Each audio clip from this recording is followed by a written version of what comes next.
Justin's working on the Subaru engine, getting it torn down, get it rebuilt. See how that goes. Got the table out. And it's time to start working on this thing. Haven't really started on much yet, but here we go. Drain the fuel pressure. So pull the fuel pump fuse and let it run until it dies. And then I'm hoping to take the intake manifold off and see where that takes me from there.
Ready to get the intake manifold off, injectors in.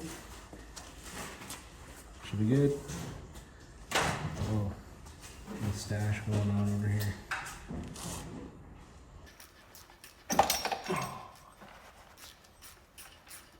Gasoline. Light it on fire.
All right, guys, so it's day 3.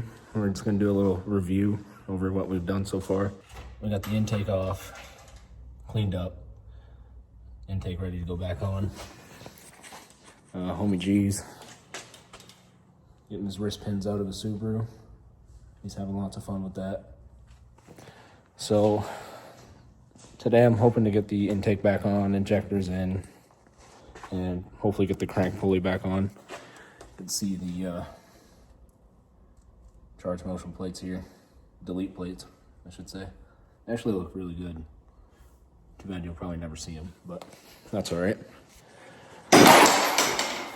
And he's breaking stuff. And so one of the problems I ran into is these intake manifold bolts. Went to go torque them up yesterday and one of them broke. I found out later that I'm pretty sure they're torque to yield and you don't want to use them again. And I wouldn't have if I knew that, but broke one, came right out. It was actually really lucky it was not even like tight, so I don't even know how that happens, but it did. And here we have the new bolts. Here's the old ones. So you actually can't get these from Ford, and like nobody here could find these. And so I was looking for other options, and I seen guys run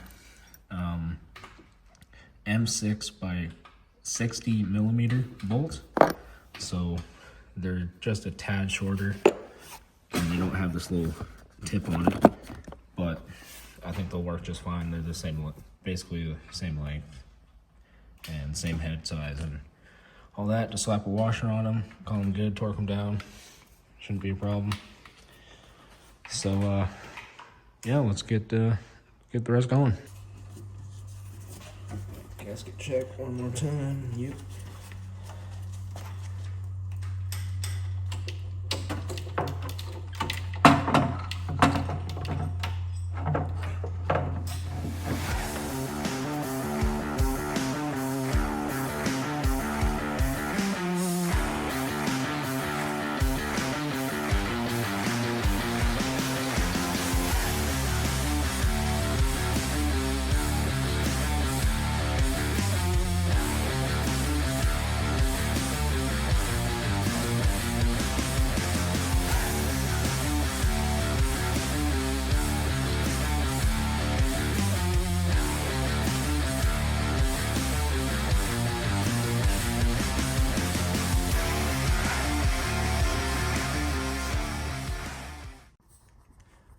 Alright guys, so we got the new 39-pound fuel injectors in,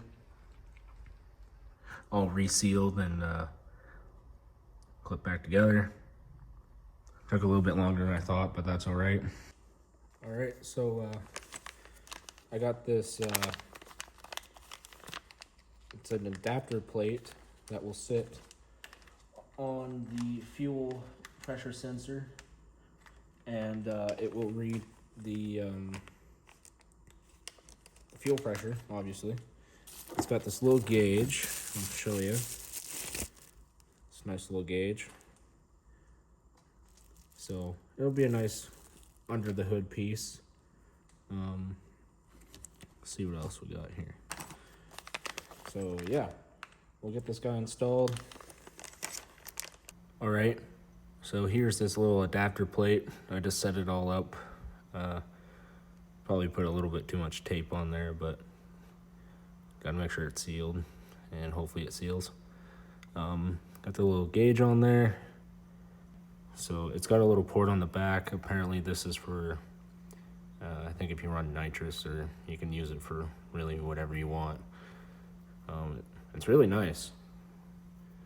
I'm trying to hold it and show it to you guys, but it's really nice. Like, it feels good, nice metal. The gauge is nice, so.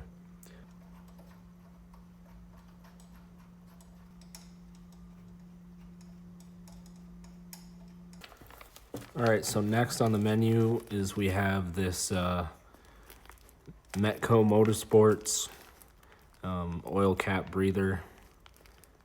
This is actually a really nice piece. I'm excited to see this in there. That's also where that fuel pressure gauge adapter is from MOKKA Motorsports. They actually make some pretty cool stuff for the 3-valve. So we'll slap this guy on.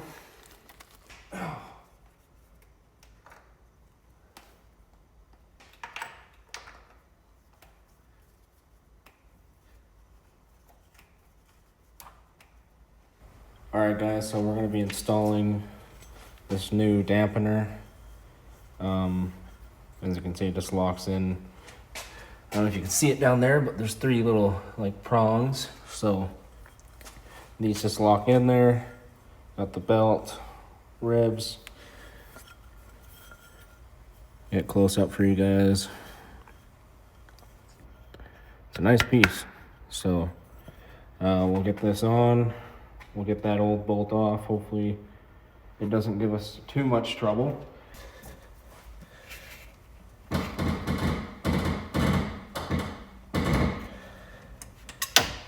what the hell? Here we go.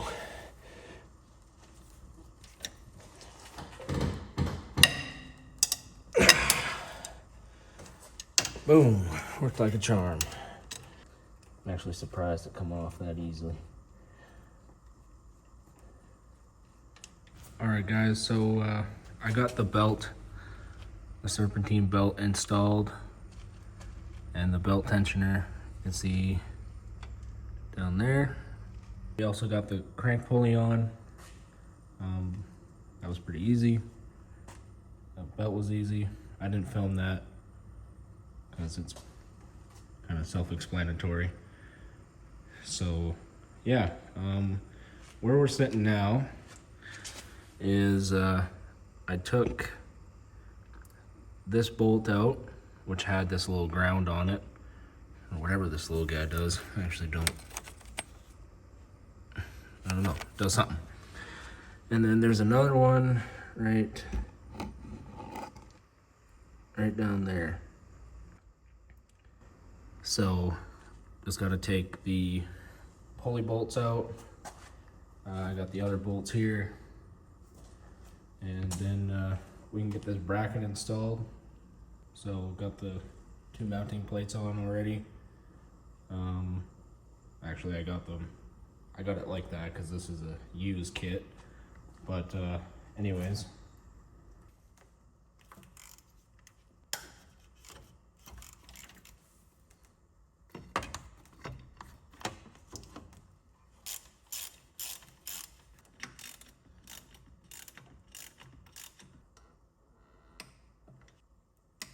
Alright, so we got the bracket installed.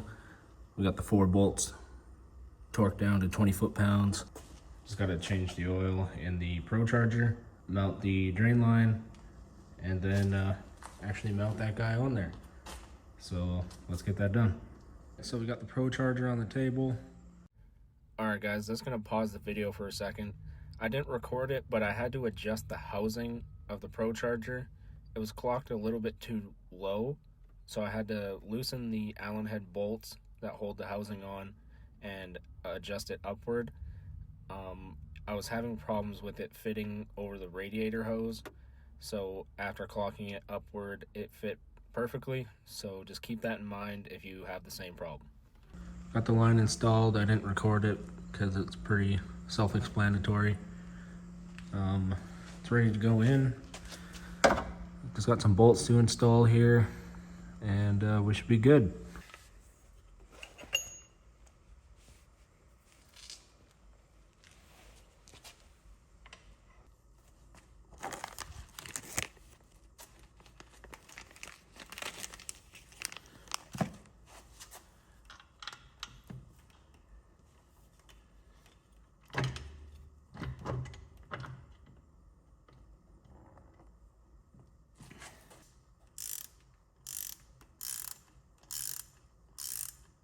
All right, so we got the bolts installed, tightened down, get this tensioner back on, put oil in the supercharger, Procharger I should say, and move on.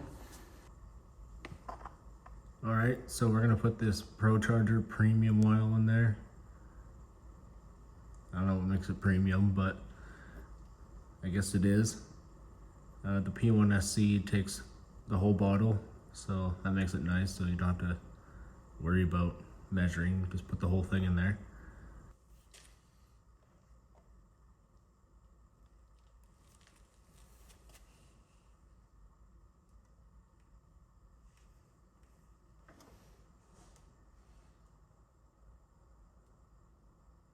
All right, so we got the Procharger on, bracket on, air filters on. And some of you might be wondering why I have a little stubby on there. Well, in the beginning, anyone noticed I have a strut tower brace that kind of goes flat and has the little triangles to it. But with that means I can't run the standard intake that Procharger provides, which kind of does like a little S and sits back here. So that's not the best spot, I think anyways. I think that's a downside of this kit, is the air intake. So not that this is any better, but this is kind of what I had to do to make it fit, because I don't want to get rid of the strut tower brace, because I race this car and it's an important piece. So that's why I'm running this little shorty filter. I think it's just like a little 4-inch. I'm gonna have to see once we get the car running if this is gonna cause a problem. I don't know, I don't know if this is enough surface area for this Procharger to breathe. I don't want the Procharger to be trying to pull air too hard, you know? So that'll be something we'll have to check out. And if that is the case, we'll have to try something else, or might be stuck running a turbo guard. Not that I really want to do that, but we'll see what happens. And I mean, in reality, if I have to run this air filter, I could run it for, you know, just driving around doing whatever. And if I'm going racing or whatever, I could throw a turbo guard on there. So we'll see. I don't really like turbo guards personally, just because you have no filtration of your air going into your engine. So that's not really what you want. And especially being up north in Canada, there's kind of always a lot of dust kicking around, and at least into like the summertime, midsummer. And so I'd rather not have my engine breathe all that in. So yeah, they just block this hose off, and that line runs into the intake, which I don't have, so I can't do that. I could just throw a little filter on there and call it a day, but I would like to, you know, do it properly. And so, you know, any oil is contained and it's not, you know, spraying all over the side of the engine, which will look like a mess in about a week. So this is the breather / catch can. It's from UPR. It's actually a really nice piece, so I hope I can use it. I have to do some fitication. What? Bro, what are you talking about, man? I don't know if that's a word, but it is now. But let's kind of take a gander at what we're dealing with here.